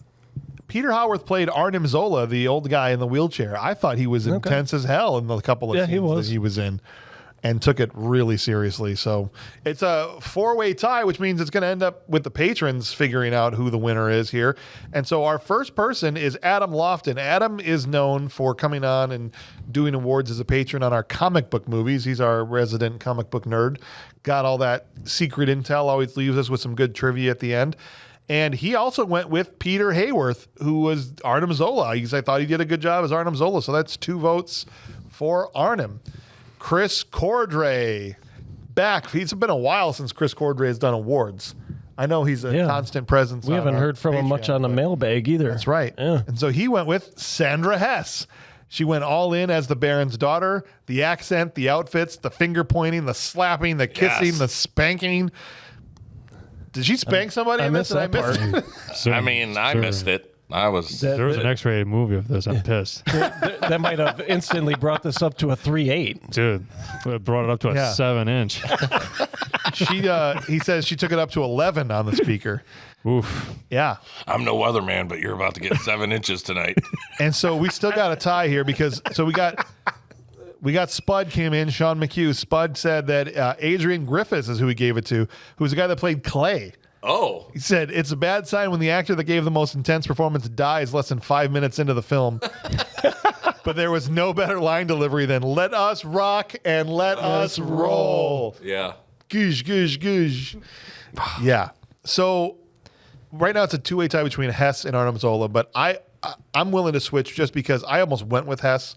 I think she deserves it, so I'm willing to switch my vote to give her the win, although I think the Arnim Zola guy did great. But yeah, let's just give it to Sandra Hess. You guys cool with that? Yeah. All right. Of course I am. Sandra, you the winner. I haven't seen a lot of Sandra Hess's work. I've seen a little bit of it, and Sonya Blade being another movie. I thought she went over what I expected her to do in this movie. She showed up and did her job. Yeah. I like her more than the other girl in this movie. Oh, for sure. The next award we give out is to the worst actor in the film, the one who gave an acting performance that had the range of a trash can filled with dirt. Hence, the Steven Seagal Trash Can Filled with Dirt Award. Trash can, oh trash can, it's a trash can full of dirt, yeah. Love never dies, and neither do they. Love is eternal, and that's a long time. I still laugh every time I hear that. Just the douchebaggery dripping. Well, I'll never not laugh. Well, Steve, unzip your pants because I got some big lips to wrap around your seagull. Oh, jeez. Oh, man. Love is eternal, and that's a long time. That's right. God. Watching this movie It's not felt that what eternal. he's saying isn't true. It's obviously true. It's that he thinks he has to explain it to us. Yeah. We don't know that he's bestowing, and that's a long time. Like, I know, Steve. Thank you. Thank you. All right. Who's your nomination, Mueller? We'll start with you for the trash. You know what? I've gone back and forth. I had Viper down originally. Oh. I just thought she was way over the top.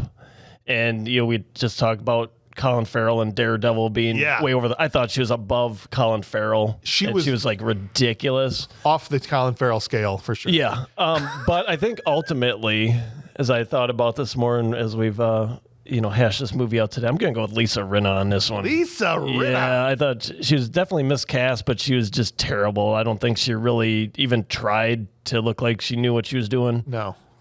Look, the woman has, and this is not to, I guess, there's no way for me to say this and not be, I'm not trying to be insulting. She has her wheelhouse, and it made her a lot of money, and she should stick to it. That's Days of Our Lives. She was on Melrose Place. She was on Real Housewives. She did a bunch of Lifetime movies. I've seen her on what was she on? Like My Husband's Killer in the Alley or whatever. Yeah, those she was movies. on like that's how she played it in this movie. One of those talent shows. I think she was a judge for one of those for a few years. So yeah, that stuff's her wheelhouse. Stick to that, and she's good at it. Yeah, and she makes a lot of money. you're right. She's horribly miscast as a tough as nails SHIELD agent. Yeah. She's bringing her soap opera acting in here. And I gave her 100% my trash can as well. So I just doubling up. Kurt, who you got? I was going to go with Chief Jagoff, whatever that Pincer? guy. Pincer. Yeah, he was another candidate in mine. Yeah. But man, I really want to give it to Suction Lips. I mean, she reminds me of the old Garfield toys. You would just lick it and stick it to the window. Did we get a Lisa Rinna for the car window? Lisa, think of the bucks you can make on merch. I think we found out how Belial stuck to the walls now in basket case. Wow. Wow. Bob, who's your trash can nominee? The whole movie. Oh. The whole cast? Everybody. Light the movie on fire, then take a steamer on it. All right, fair enough. Let's see what the patrons had to say. Adam Lofton is definitely going with Tom McBeef. I don't think he played a good Jack Pincer at all, so that's a vote for Pincer from Adam Lofton. I agree with you, man. Yeah, he's definitely in there as well. Spud went with the entire cast, just like Bob. That's 2 votes for the entire cast. Thank you, Spudley. We felt like every actor read the script, realized how bad it was, and just decided to do their own thing, and none of it was the right thing. Sure.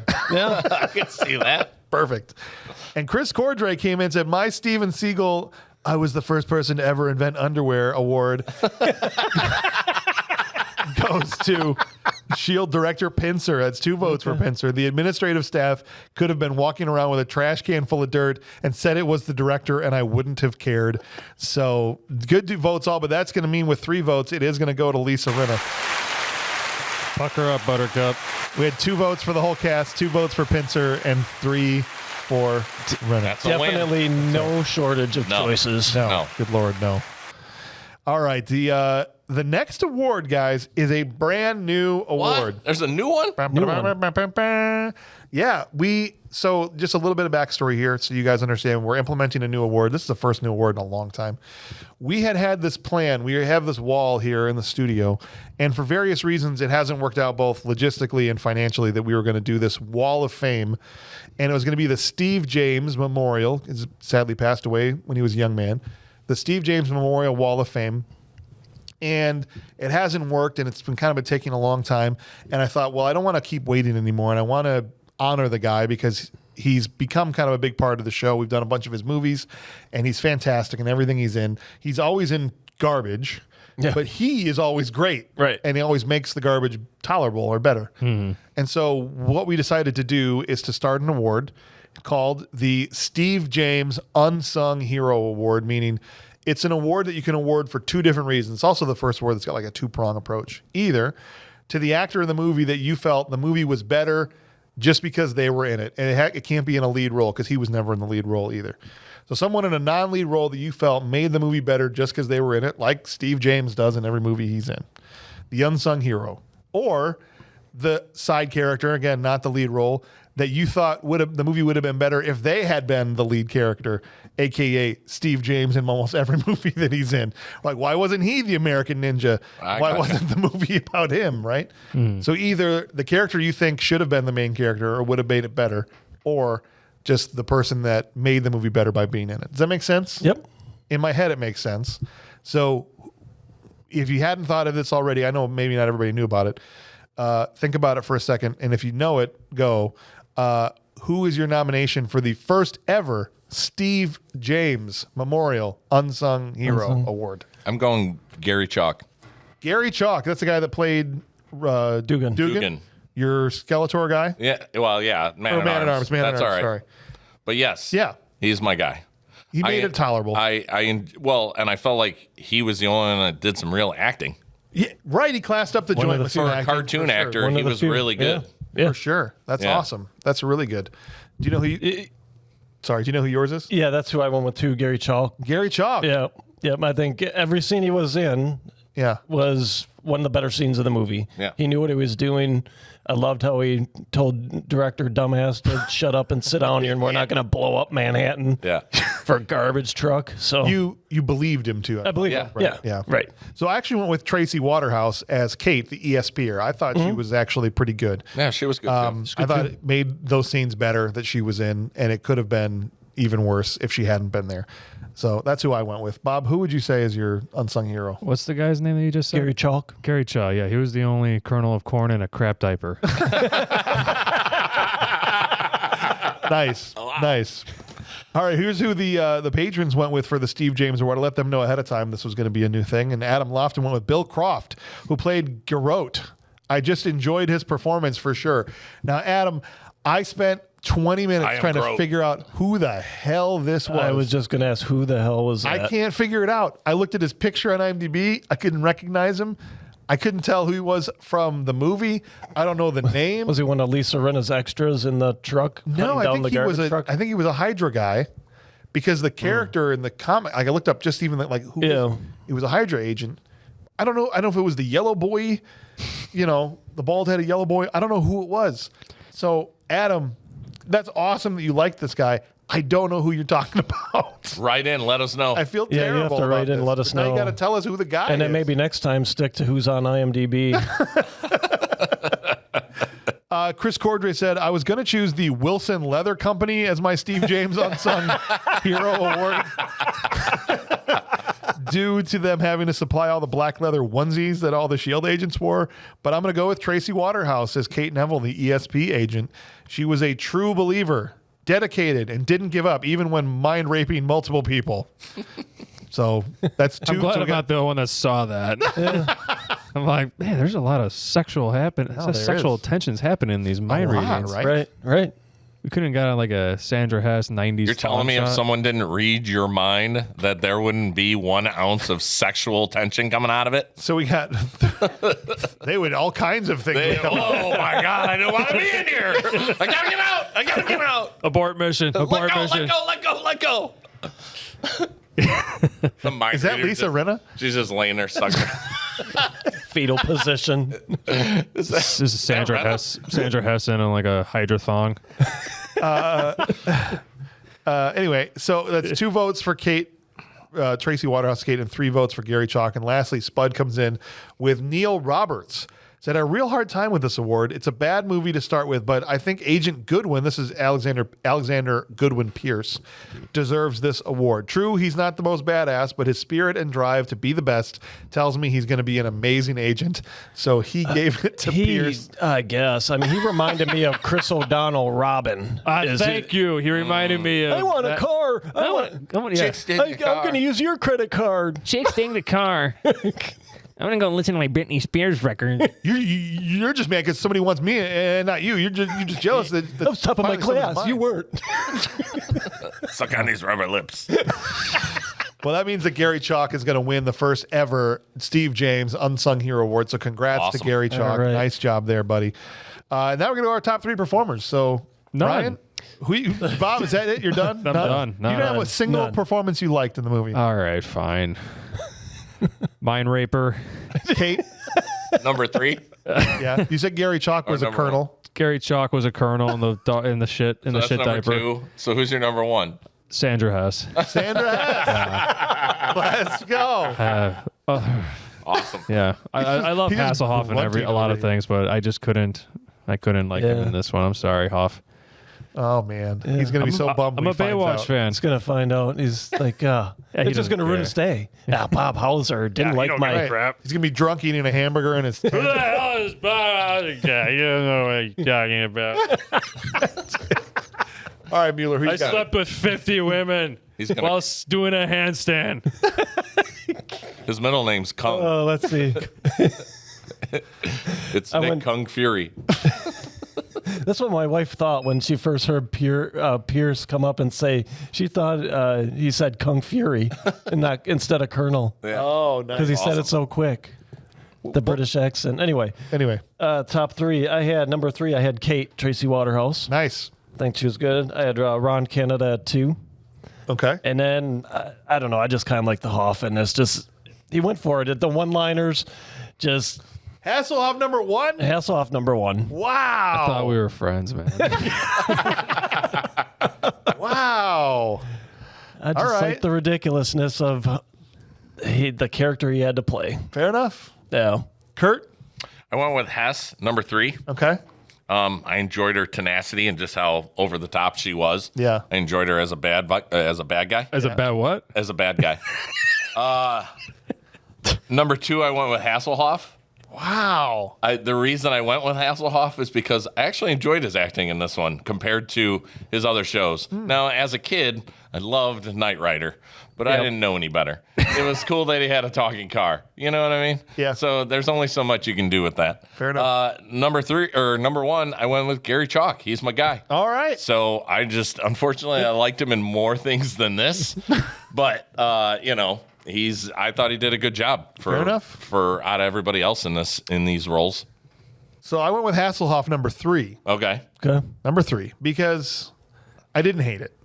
That's not very much of a ringing endorsement. I thought he looked like Nick Fury. At least he had that. Yeah, for the comic book version, number 2, Tracy Waterhouse's Kate. And then number 1, Sandra Hess. I mean, come on. Absolutely. There you go. What's up now? Adam went with Terry David Mulligan at number 3. Number 2, he went with Hasselhoff. And number 1, Bill Croft.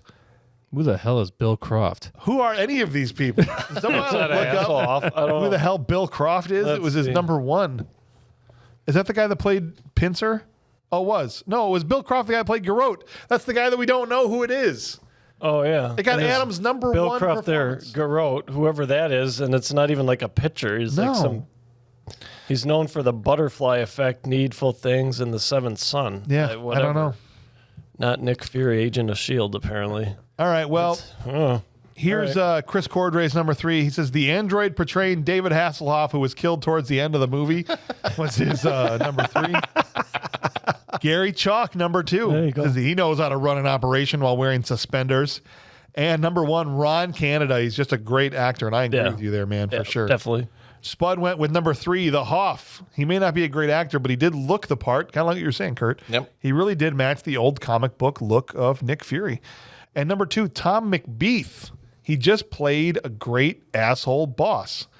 And number 1, Sandra Hess. Let's go. Oh, what's up? Yeah. Honestly, she was the best part of this movie. She was horny as hell. Oh, God.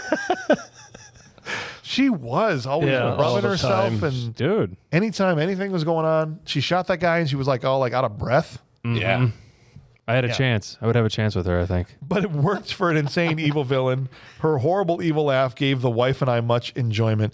Now let's circle back to that for a second. Why do you think you'd have a chance with Sandra Hess? I don't know. It's just a joke.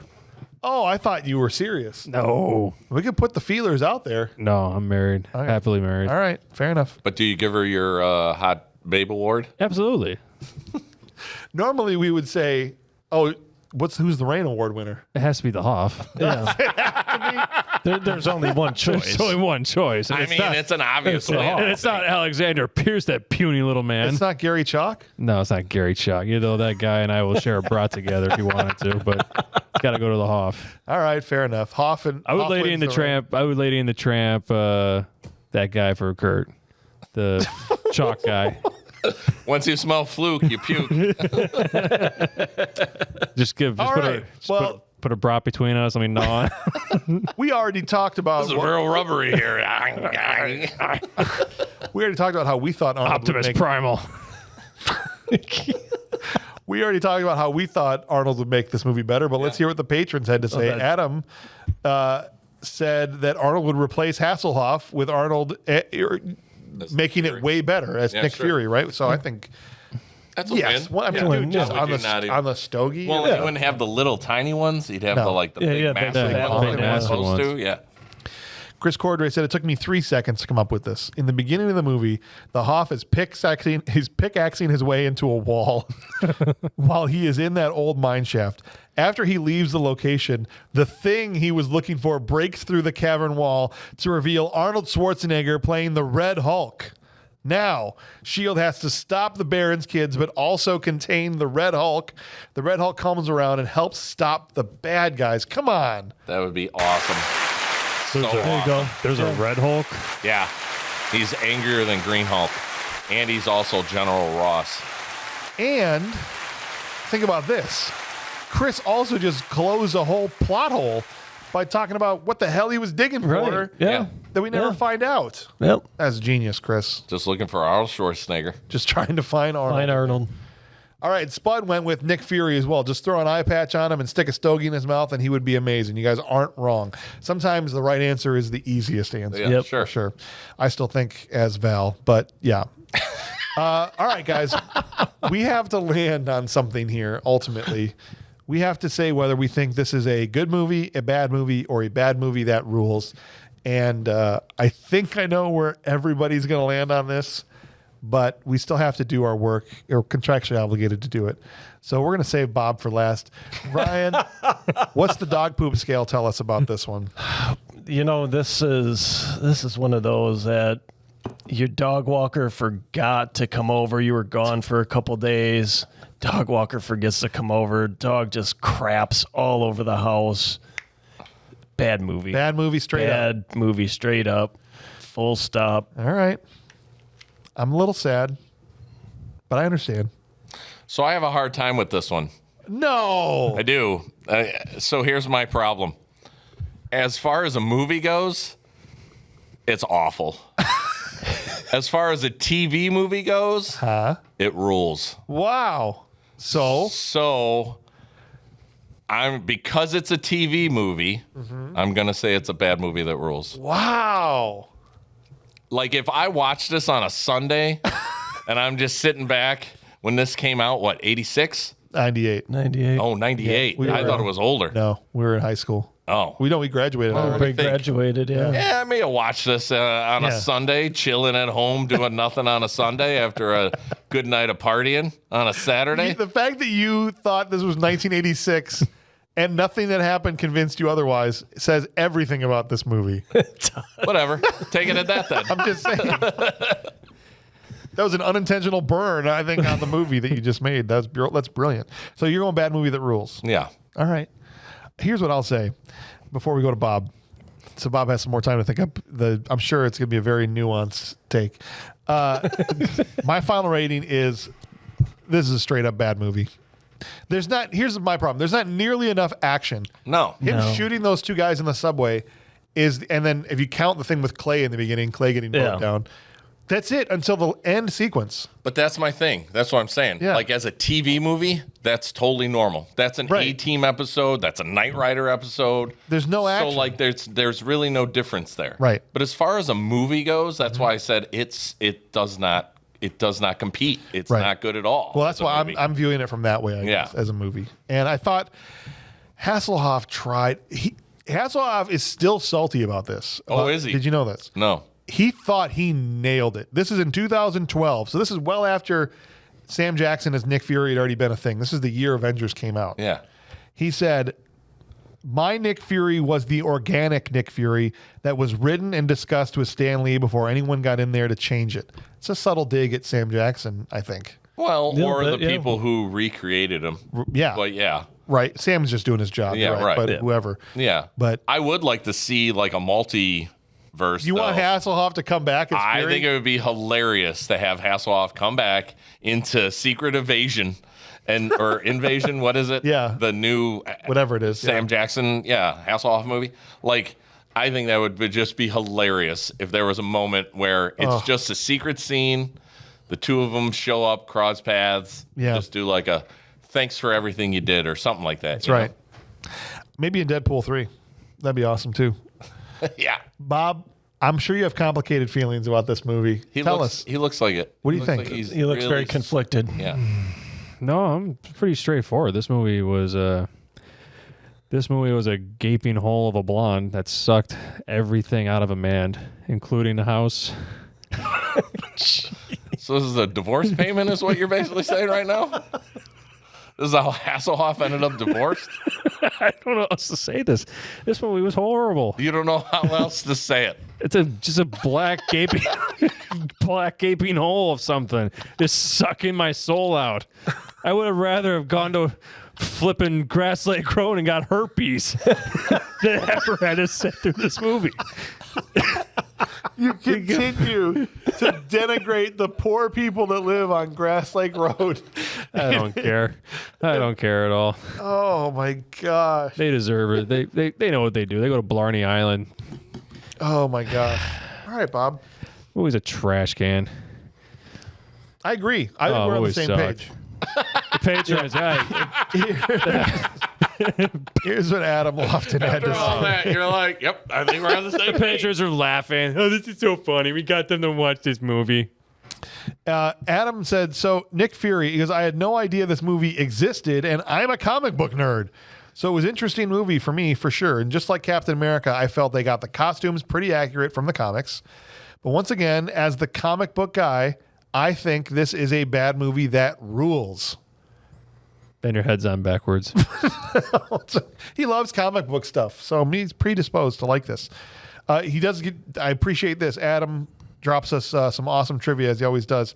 The first appearance of Nick Fury in a comic book was Sergeant Fury and his Howling Commandos #1 in 1963. Long time ago. Well, Appreciate I think that's it, where Dugan comes from. Yeah, probably. Yeah, Dum Dum Dugan. I think he was one of the original The Howling Commandos. Commandos, yeah. Chris Cordray starts his email to me. An American classic. I like the Exactly. Before we get started, can you have Ryan Farrell look into a rumor that I heard, which involved the director actually getting the green light from the studio to have a Basic Instinct like sex scene between Hasselhoff and Lisa Rinna? Turns out this last minute approval prompted the Hoff and Rinna to get their buttholes waxed in preparation for the scene. However, the funding was pulled and the lead actors had to sue the studio due to the expenses they incurred from that massive amount of hair removal. Any truth to this matter at all? Can we get Ryan on there to check about this? He's the one that knows everything. I think he just wants Ryan to Google butthole hair removal. Ryan, I need you to Google butthole waxing for the Hoff. Chris is the best. However, the funding. Oh, I'm already in the back. All right, this is a bad movie. Full stop. I can tell the extras and staff put a lot of time in the scenes and settings, but the plot, CGI, editing were just awful. I actually got a lot of Hudson Hawk vibes from this movie. Also, that's an American classic. How dare you? Also, I didn't vote for Brewster's Millions, Bob. That's what he wants you to know that as well. So there you go. Question: Thank Did you, you vote Chris. for this pile of garbage? Put your hate where it belongs, Bob. Yeah. I don't know who's doing it, but they all suck. Chris, here's what we really want to know. Did you vote for Nick Fury, Agent of S.H.I.E.L.D.? Because then Over Lone Wolf McQuaid, sudden death, and God knows what else. sudden death loss to this, yeah. Yeah, you guys are a bucket of dingleberries. Which one's Bob has wanted to do what's sudden death. For it's a Van Damme It's a movie. Van Damme movie. It's all right, I'll never do it. Game and It's all right. I'll never do it. It's cool. He's I'll wanted keep to do on. it so bad. I'll keep on doing what you guys want me to do because I'm a monkey. Dan. Because if you don't get what you want, you fucking whine like the internet. All right, here's what Spud said. Click a dick. Spud did not say that. I'm sorry for the language, Shane. I apologize. Spud said, bad movie, full stop. This was the horniest made-for-TV movie I've ever seen. They should have acted on it. He's not They should have wrong. acted on it. Yes. It should have been a Skinamax special Yes. called Nick Fury and the Plowing Commandos. But no. All the males seemed like they were attempting to be the most macho person on the planet. Except for Alexander Pierce. Therefore, the ladies felt like they needed to match that. From Lady Von Strucker getting off from killing a man to the mind-reading scene at the end that sounded more like a porno than an action movie. He's like, close your eyes and tell me I'm wrong. Spoiler, you can't. This movie was terrible. The writing was bad. The acting was over the top. The effects were terrible, even for a low-budget, made-for-TV movie. This made Daredevil seem like an Oscar-winning motion picture. The wife said, I hereby formally request to never see this movie again, ever. Insert the Michael Scott no meme. That's a strong take from Spud. Sean, we appreciate you, buddy. Still a good take. Thank you to Chris and Adam and Sean, all you guys for writing in. I do appreciate that all of you put in there how crappy the writing was, because this is going to give me even more ammunition when we talk eventually about Batman versus Superman and how it's the same writer from Agent of S.H.I.E.L.D. in 1998. So can't wait for that. Stay tuned. Sweet. Because I guess now is all we should announce. Why not? it's episode 100 and we're in the teens, right? Yeah. But yeah, episode 150 is going to be Batman versus Superman. BVS, baby. It'll be BVS. And that's going to be a knockdown, drag out fight to the death. I feel like I won't be on in many episodes after that one. It's going to be fun. We'll do it. But that's not what's next week. Next week, we got a whole other movie. What's next week? Oh, dear. Ryan knows what next week is. Go ahead. Tell the people, Ryan. What's next week? We're finally putting to rest the crap fest that is the Iron Eagle series. That's right. Oh. Iron Eagle 4. Rusting out, huh? Is it Iron Eagle 4 rusting out? Something like that. I think it's On the Attack. I think. Yeah, they kind of followed the American Ninja thing. They all had, like, it was Iron Eagle, then it was Iron Eagle 2 had something. Remember. Iron Eagle 3 was Aces. Yep. Now you've got On the Attack. On the Attack. Lou Gossett Jr. and what looks like, if it wasn't made for TV, it looks like it was. And it's Doug Masters is back though in this one. Doug Masters retcon back in. They resurrected the character for the fourth one. So, you know, all kinds of shenanigans and all kinds of jukebox slapping is going to happen, hopefully, in this movie. Lose about 50 pounds heavier too, probably. Yeah. You think we'll have an unauthorized mission to fly at the end? Probably. I'm It's hoping. an Iron Eagle. It's an Iron Eagle movie. I'm sure we've got something unauthorized going on. Yeah. So join us next week. And if you guys want to watch it, it's on Tubi as of at least the recording of this. You can go watch Iron Eagle 4 On the Attack for next week while we'll get Charles and Clint back in here and all the guys that have done the Iron Eagle series threw up. It's Freudian slip there. Throughout the whole thing. We've really been throwing up as we've been really watching have these. been. So I'm join us next week appreciating for Iron that. Eagle 1 even more. I think I said that was bad. A lot of dry heaving on this. That's right. Yeah. So thanks for being here, guys. Bob, I appreciate you watching and taking the time to give the patrons what they want and watch Nick Fury. F them. Okay. And, you know, next time, I don't think I'm putting you on the next patron one, but hopefully whenever the next time is that you're on a patron one, They pick one you want. They pick one that you want. That's my hope. No, just keep it up. Keep up the trend. Don't give me what I want. It's okay. Just keep it up, guys. Just keep it up. It's okay. Bob, all right. they gave me what I wanted. Yeah. And I ended up off the episodes. That's right. Yeah. So I was on there you go. Condor Man, and boom, I was shifted out of here like faster than. Out. That's all right. I'm good. I'll do whatever you guys want me to do. I'm your monkey. Well, thank you, everybody that listened. We appreciate you guys coming in and supporting the show. And I don't, but don't forget to join the email list if you haven't yet. So we're going to send the list out, our list of movies. I've figured out a way to make that even a little bit better so you can see what's been added each month. So join us on there, badmoviesrule.com. Sign up for the email list. In the meantime, on behalf of Kurt Bummer, Ryan Mueller, and Bob Hauser, I'm James Hauser. Thank you for listening.